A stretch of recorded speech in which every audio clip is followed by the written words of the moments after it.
Merci, Monsieur le Président, de nous faire l'honneur d'être là. À nouveau, fidèle au BIC 2022. Monsieur le Président, vous avez plusieurs milliers d'entrepreneurs devant vous aujourd'hui. Emmanuel Macron a une demi-heure avec nous et un certain nombre de sujets à couvrir, donc je vais lui passer la parole très simplement. Bonjour. C'est bien, je sens de l'énergie dans cette salle comme chaque année. Non, je suis heureux d'être avec vous. Alors contrairement aux autres années, on ne peut pas faire l'échange habituel, qui est normalement une passe, pas d'armes, mais d'échange avec Nicolas et plusieurs entrepreneurs, ce qui nous permet généralement de nous tromper dans les prénoms et ce qui vaut beaucoup d'ironie des uns et des autres. Heureux de vous retrouver et je vais ensuite moi-même devoir partir à Prague parce qu'on va vers une autre métamorphose, la métamorphose européenne, et j'essaierai d'y revenir dans mon propos, parce que les temps de crise que nous vivons se prêtent justement à ces transformations. Alors en étant là d'abord devant vous aujourd'hui, c'était un message de soutien et de constance de soutien, y compris quand les temps sont difficiles et incertains. Et je le dis vraiment en remerciant avec l'ensemble des ministres qui sont là, la BPI, le Big Tour, le Big et tous les entrepreneurs partout en France qui se mobilisent tout le long de l'année pour faire tourner notre économie, créer de l'activité, inventer de nouvelles activités et soulever l'énergie entrepreneuriale du pays. Donc merci à toutes et tous et à ceux qui font vivre Big et le Big Tour. Bravo à eux. Merci à toi.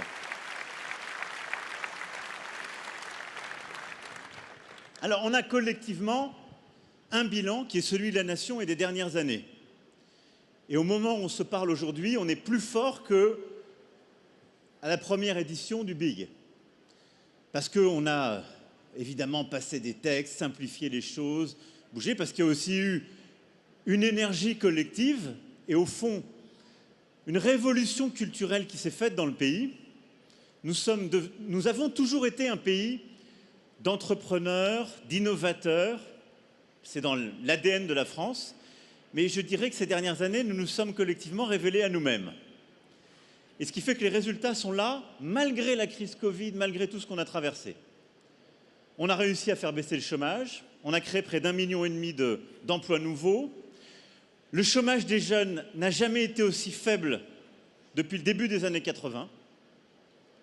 On a réussi à relancer, plutôt à lancer pour la première fois vraiment l'apprentissage. On a mis fin à la destruction de l'emploi industriel dans notre pays, on en a recréé 50 000. On a réussi, à côté de ça, collectivement, à créer plus d'entreprises, ce qui est une formidable force. Il y a ce million d'entrepreneurs et d'entreprises créées chaque année, qui est la dynamique sur laquelle on est lancé. Ça fait 3 ans de suite que nous sommes le pays le plus attractif d'Europe, que nous sommes celui qui, à la fois, crée le plus de start-up et les développe le plus vite et le plus fort. Et on est passé de levée de fonds qui était de 2,5 milliards en 2017 à 11,5 milliards en 2021. Et on a collectivement réussi à développer 27 licornes, c'est-à-dire aller beaucoup plus vite et plus loin que les objectifs que j'avais fixés ici même il y a quelques années. Et on a 138 000 entreprises qui exportent partout dans le monde et qui tirent le pays.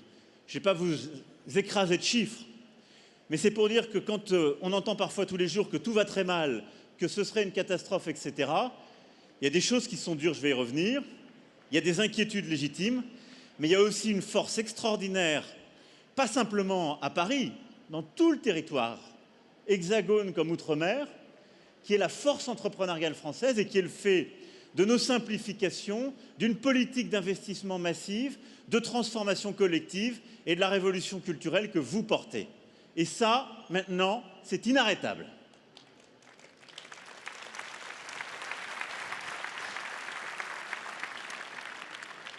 Donc on a des résultats, ils sont là, ils sont bons, on est plus fort. Il y a un problème de court terme, je ne vais pas tourner autour du pot, c'est l'énergie aujourd'hui. Donc autant l'aborder de manière directe.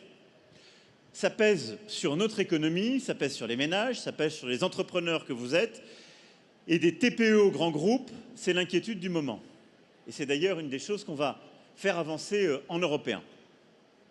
Ce sujet, il a plusieurs composantes, je ne vais pas être trop compliqué, mais d'abord ça a commencé avant la guerre, si on est honnête avec nous-mêmes, parce qu'il y a eu une reprise très forte de l'activité mondiale, donc ça a créé de la tension sur plusieurs marchés. Ensuite, il y a la guerre en Ukraine, déclenchée par la Russie, qui a complètement déréglé le marché mondial du gaz et qui a aggravé le problème sur le pétrole. Et puis, on a un problème français qui vient s'ajouter à ça et qui tombe au mauvais moment, c'est qu'on produit moins d'électricité qu'on ne devrait en produire. Ça n'a rien à voir avec la guerre.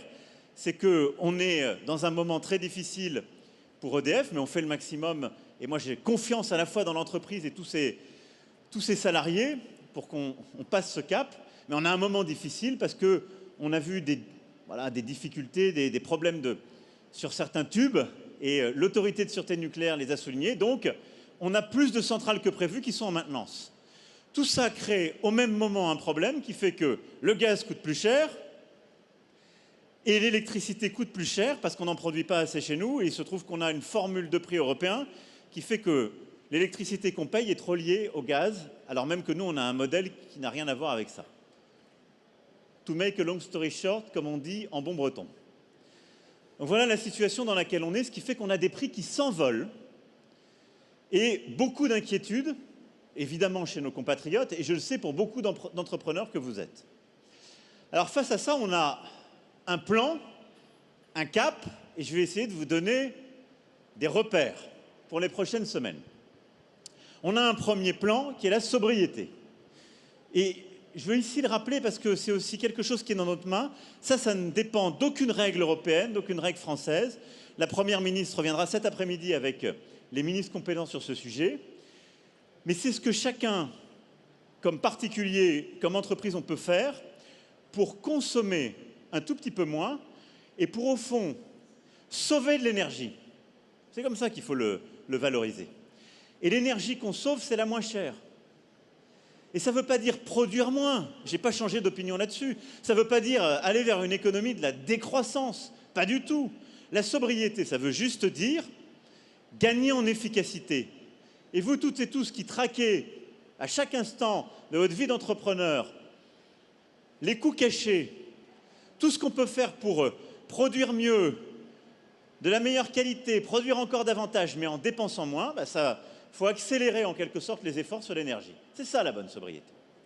Et donc là-dessus, c'est accélérer sur les petits investissements en termes d'efficacité énergétique, et c'est avoir quelques mécanismes très simples pour réussir collectivement à diminuer de 10% ce qu'on consomme d'ordinaire.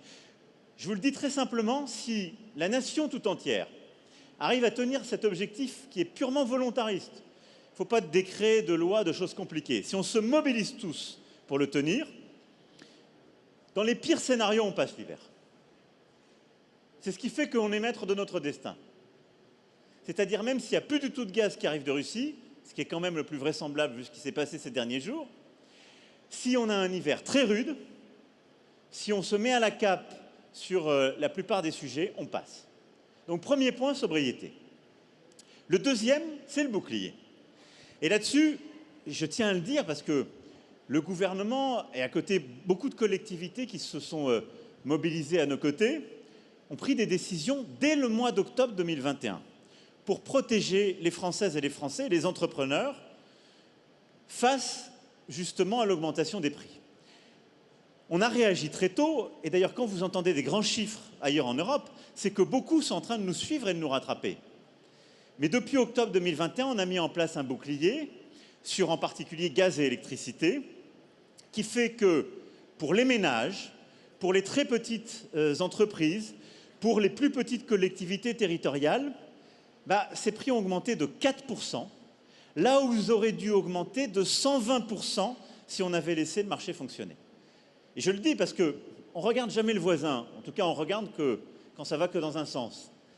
Mais aujourd'hui, si vous étiez allemand, belge ou autre, comme ménage, comme petite entreprise ou petite collectivité territoriale, vous auriez des augmentations 10, 15 fois supérieures de vos factures d'électricité et de gaz. C'est ça la réalité.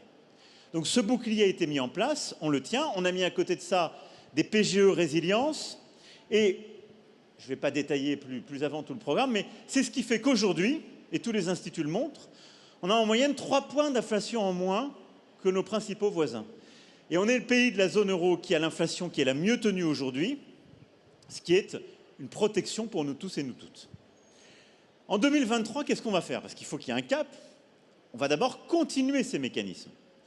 Et donc, les ministres l'ont dit, on va passer une augmentation qui sera limitée sur gaz et électricité, plus 15%, pour TPE, petites collectivités locales, ménages, avec là aussi des mécanismes de protection. On va protéger, comme ça a été annoncé, les très gros consommateurs d'énergie, avec des dispositifs qui sont mis en place.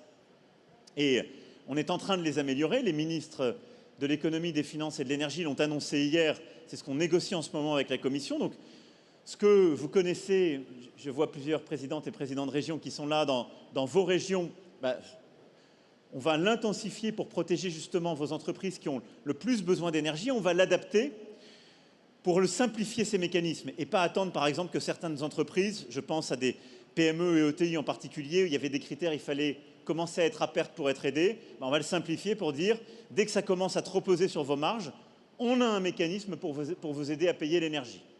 Donc là, les ministres ont détaillé le projet, mais on va protéger nos producteurs pour la même logique que quand on a eu l'épidémie, la même logique que depuis le début, ne pas laisser de casse économique et industrielle se faire dans un moment de cycle très particulier, parce qu'on sait que la capacité qu'on détruit dans ces moments-là, on met beaucoup de temps à la rebâtir. Et donc, en 2023, on va poursuivre le bouclier pour les plus fragiles et pour les ménages, pour nos entreprises qui sont les plus fragiles. On va avoir des dispositifs d'accompagnement pour les entreprises qui sont les plus exposées. On est en train de les adapter. Et on va continuer aussi d'avoir un système français qui a sa force. Je ne veux pas être trop technique, mais il y a ce qu'on appelle l'Arenh, qui est l'énergie qu'on produit grâce au nucléaire avec des volumes qui sont sécurisés. Et là-dessus, dans les prochains jours, on donnera les volumes pour là aussi donner un cap et permettre de tenir les prix. À côté de ça, donc ça, c'est les mécanismes de protection et de bouclier. Pour protéger, on va aussi mettre plus de pression sur les fournisseurs. Et c'est ce que les ministres ont fait hier en imposant à ces derniers de signer une charte. Je le sais, pour beaucoup d'entre vous, il y a encore beaucoup d'angoisse parce qu'il y a des fournisseurs d'énergie qui arrivaient avec des factures qui étaient parfois multipliées par 5, par 8, par 10. Je l'ai dit, je vais vous expliquer dans un moment pourquoi. Ne signez pas de toute façon aujourd'hui ces factures qu'on vous propose. Ce n'est pas le bon moment. Ça va être le bon moment dans quelques semaines et je vais vous expliquer pourquoi. Mais indépendamment de ça, depuis hier, on a mis en place un mécanisme qui va vous permettre au moins 2 choses. La première, on impose à ces fournisseurs de signer une charte de bon comportement. C'est-à-dire qu'on a traqué ceux qui venaient matraquer, si je puis dire, les entrepreneurs et qui, en quelque sorte, profitant de l'angoisse, leur disaient « Vous n'aurez plus d'électricité dans quelques mois, donc signez ça, c'est 5 fois plus cher, mais moi je vous la garantis. » Stop, charte de bonne conduite, ça c'est pas des bonnes conduites. Et à côté de ça, chaque semaine, il y aura un mécanisme de transparence sur la réalité des bons contrats pour qu'il y ait de la pression de marché, de la transparence de marché, ce qu'il n'y avait pas. Mais surtout, le mois d'octobre va être mis à profit pour qu'au-delà du bouclier, on fasse baisser les prix. Et donc c'est pour ça que je vous dis, attendez la fin du mois d'octobre pour signer vos contrats d'électricité et de gaz. Parce que les choses sont en train de changer et on va les bouger. Et c'est le 3e pilier, c'est l'action que nous menons en Européens pour agir sur les prix. Alors, je sais que maintenant vous êtes tous devenus des experts de l'énergie, mais je ne veux pas vous assommer avec beaucoup de technicité, mais je vais essayer de vous expliquer ce qu'on fait. On a un premier combat qui est de baisser le prix du gaz. Ça, on va le faire comment? D'abord, en nous organisant en Européens. Il se trouve que si, et c'est toujours pareil, si on reste égoïste, nationaliste, nous serons idiots. Parce que si chaque pays négocie pour lui-même, il reste petit sur le marché. Si on négocie en européen, on pèse. Les chiffres, pour que vous ayez une idée, l'Union européenne, c'est les 3/4 des achats par gazoduc au monde, et c'est environ 20% des achats de gaz liquéfié. Donc si on décide de se mettre tous ensemble et de peser sur les prix, on vaut quelque chose et on pèse sur quelque chose. Et il se trouve qu'on veut aussi le faire avec nos amis asiatiques qui sont un peu dans la même situation que nous, parce qu'on a la même condition, nous ne sommes pas producteurs, mais on est des gros acheteurs. Donc là, on va négocier autour de la table, en particulier dans le G7, parce qu'on est tous des combattants pour la liberté, on est tous en train de dire on veut mettre des sanctions sur la Russie en combat, mais on n'est pas tous dans la même situation. Il y en a qui produisent, il y en a qui achètent. Et donc on va dire, avec beaucoup d'amitié à nos amis américains, à nos amis norvégiens, vous êtes super, vous nous fournissez de l'énergie, du gaz, mais il y a un truc qui ne peut pas marcher très longtemps, c'est qu'on ne peut pas payer, nous, le gaz 4 fois plus cher que vous le vendez à vos industriels. Parce que ce n'est pas tout à fait ça le sens qu'on donne à l'amitié. Et donc certes, le marché n'existe plus totalement, mais on va essayer de revenir dans un couloir de prix qui retrouve du sens. Donc on va peser sur les prix. À côté de ça, on soutient ce que la Commission a dit, on va essayer de mettre des plafonds, en tout cas des couloirs